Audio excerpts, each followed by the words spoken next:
मी नितीन खराडे. शिक्षण प्रसारक मंडळामध्ये मी सन 92 सालापासून ते 2006 पर्यंत सचिव म्हणून काम केलेलं आहे. समाज माध्यमामध्ये सध्या अजित गांधी यांची एक क्लिप फिरत होती.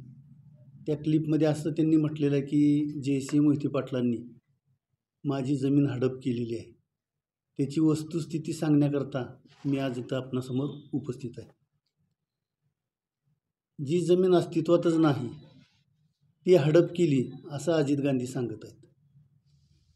सहकारमर्षी शंकरराव मोहिते पाटील यांनी शिक्षण प्रसारक मंडळाची स्थापना केल्यानंतर संस्थेला जागा मिळावी म्हणून सरकारकडं मागणी अर्ज केलेला होता. तेव्हा सरकारने देशमुखांची जमीन, हंसाजीराव देशमुख यांची अकलूज येथील गट नंबर 346 एकूण जमीन होती 16 एकर 29 गुंठे. त्यापैकी संस्थेला ॲक्वायर करून 15 एकर 18 गुंठे हे शिक्षण प्रसारक मंडळाला सरकारने अलॉट केली. जमीन अलॉट करत असताना त्याचा नकाशा झाला. नकाशा होऊन लाल रंगामध्ये ॲक्वायर केलेली जागा आहे. आता आपण सध्या जिथं बसलो आहे इथून ते पेट्रोल पंपापर्यंतची जी जागा आहे ती शिक्षण प्रसारक मंडळाला एकूण 16 एकर 29 गुंठ्यापैकी 15 एकर 18 गुंठे जमीन अलॉट झालेली होती. आणि उर्वरित जे जमीन राहिली 1 एकर 11 गुंठे हे क्षेत्र रस्त्यात गेलेलं असल्यामुळं, म्हणजे जो सांगोला अकलूज हा जो रस्ता आहे त्या रस्त्यातलं ते क्षेत्र असल्यामुळं ते जमीन काय आम्हाला मिळाली नाही. ॲक्वायर म्हणून मूळ मालकाचंच नाव त्या जमिनीला तसंच राहिलं आणि शिक्षण प्रसारक मंडळाला वेगळं नाव पडलं. त्याचा गट नंबर वेगळा पडला. शिक्षण प्रसारक मंडळाला मिळालेल्या जमिनीचा गट नंबर 346 पैकी पडलेला आहे. त्यानंतर त्याला 90 गट नंबर पडला आणि जो ॲक्वायर होऊन राहिलेलं जे क्षेत्र आहे की जे रस्त्यात गेलेलं होतं त्याला 346 पैकी असा गट नंबर पडला आणि त्या राहिलेल्या उर्वरित जागेला जमिनीला हंसाजीराव माने देशमुख यांचं नाव तसंच राहिलं आणि मीराशी कुळ म्हणून फुलेंची नावं राहिली. याचा गैरफायदा घेतला गेला की रस्त्याचं कमी जास्त पत्रक न झाल्याचा गैरफायदा घेऊन अजित गांधींनी मीराशी कोळेंना हातीशी धरून सरकारी प्रांत ऑफिसला जाऊन त्याचा सारा भरला, त्याचं काय काय करून ती जमीन खरेदी केली. अजित गांधीच्या बरोबर जगन्नाथ शिंदे हेही होते. त्या दोघांनी मिळून जमीन खरेदी केली. त्यापैकी अजित गांधीने 25 गुंठेची जमीन खरेदी केली. त्याला 90चा ब असा त्यावेळेला गट नंबर सर्वे नंबर पडलेला होता आणि राहिलेली जी जमीन होती त्याला 90चा 1 असा पडला. तो होता 26 गुंठेचा. त्यापैकी 11 गुंठे अजित गांधीचं होतं आणि 15 गुंठे जगन्नाथ शिंदेंचे होते. असं त्यांनी ती खरेदी खत केलं. पण जे वास्तविक जमीनच नव्हती. मग त्यांनी काय केलं की रातोरात एक दिवशी शिक्षण प्रसारक मंडळाच्या पूर्व बाजूचा जो कोपरा आहे त्या जमिनीमध्ये कब्जा रात्री घातला आणि ही जमीन माझी आहे असं दाखवून मेहरबान कोर्टात दावा दाखल केला. कोर्टात दावा दाखल करून कोर्टात माझ्या जमिनीत हरकत अडथळा शिक्षण प्रसारक मंडळाने करू नये असा अर्ज केला. तिथं सुनावणी झाली आणि कोर्टाने अजित गांधीच्या बाजूने निकाल देऊन मनाई दिली की आम्ही त्याला हरकत अडथळा करू नये.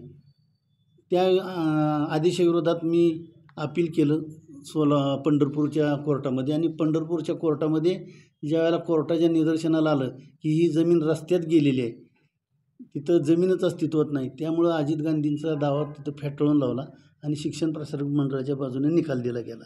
त्या निकालाच्या विरोधात अजित गांधी हायकोर्टामध्ये गेले. हायकोर्टाने त्यांचा दावा फेटाळून लावला. त्यानंतर ते सुप्रीम कोर्टामध्ये गेले. सुप्रीम कोर्टात तर दाखलसुद्धा करून घेतलं नाही त्यांचं की जमीनच अस्तित्वात नाही. त्या जमिनीच्या संदर्भामध्ये ते माझी जमीन आहे असं त्यांचं म्हणणं आहे. त्यामुळं हा मूळ दावा परत माळशिरस कोर्टात चालू झाला आणि त्याचा निकाल मागच्या गेल्या वर्षी लागलेला आहे. त्या निकालातही अजित गांधींची जमीन इथं अस्तित्वात नाही.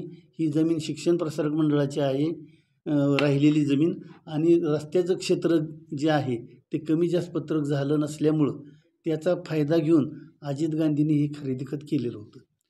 त्यानंतर पुढं आणखीन एक काय, जगन्नाथ शिंदे यांनी जे 15 गुंठ घेतलं होतं, त्याच्या ज्यावेळेला हे लक्षात आलं आणि त्यानं ज्यावेळेला बघितलं की इथं जमीन अस्तित्वात नाही, त्यानं केलेला दावा कोर्टातून काढून घेतला आणि हे जे 15 गुंठ होतं ते शिक्षण प्रसारक मंडळाला बक्षीसपत्र करून देऊन टाकलं. मीनवाईल अजित गांधींनी ज्यावेळेला ती जमीन घेतली, 25 गुंठ आणि 11 गुंठ असं जे म्हणतात, ते 36 गुंठ माझी जमीन आहे. या 36 गुंठ्यापैकी काही गुंठ्याचं त्यांनी शेतकरी बँक, म्हणजे सध्याची जी शंकरराव मोहिते पाटील बँक आहे, त्या बँकेबरोबर साठेखत केलं आणि बँकेला त्यातली जमीन काही विकली. आणि विकल्यानंतर ज्यावेळेला बँक जागा बघायला आली त्यावेळेला जागाच त्यांना दाखवता आली नाही. त्यामुळं बँकेनं अजित गांधीच्या विरोधात माळशिरस कोर्टात आमची फसवणूक केलेली आहे, आम्हाला खोटं साठेखत करून दिलं म्हणून दावा दाखल केला. त्या दाव्याचाही निकाल कोर्टात लागला, शंकरराव मोहिते पाटील बँकेच्या वतीनं लागला आणि तिथंही सांगितलं गेलं की ही जमीनच अस्तित्वात नाही, ही जमीन शिक्षण प्रसारक मंडळाची आहे. त्यामुळं अजित गांधीच्या नावावर फक्त कागदोपत्री पोकळ हा 7-12 उतारा आहे, इथं जमीनच अस्तित्वात नाही. जो रस्त्याचं क्षेत्र आहे ते क्षेत्र म्हणजेच ती अजित गांधीच्या नावावर असलेली जमीन आहे. त्यामुळं अजित गांधी समाज माध्यमामध्ये जो प्रचार करतो आहे की माझी जमीन लाटली, माझी जमीन लाटली, हे असं काहीही झालेलं नाही आहे. ही जमीनच अस्तित्वात नाही. नसलेल्या जमिनीचं हा बाऊ करून लोकांची दिशाभूल करत आहे. सध्या अकलूजमध्ये निवडणुकीचं वातावरण आहे, लोकांच्यात संभ्रम निर्माण करण्याकरता हे खोटे प्रचार ते करत आहे. आणि अपील केलेलं असताना, कोर्टात जर न्यायप्रविष्ट बाब असताना समाज माध्यमामध्ये असं अफवा पसरवणे किंवा पोलीस स्टेशनला जाऊन तक्रार देणे हे चुकीचं आहे. हे कोर्टात जर न्यायप्रविष्ट असेल, मेहरबान कोर्टाचा हा अपमान आहे एका दृष्टीने. सर, कोर्टात न्यायप्रविष्ट असताना तक्रार दाखल कशी करून घेतली? आता हे त्यालाच विचारायला पाहिजे. आता ह्याच्यामध्ये समजा राजकारण जर असेल, दबावापोटी पोलिसांनी जर दाखल करून घेतली असेल, कारण हो, शिक्षण प्रसारक मंडळ यावर 100% ॲक्शन घेणार आहे, आबरू नुकसानीचा दावा दाखल करणार आहे आणि अजित गांधींना त्यांची जागा दाखवून देणार.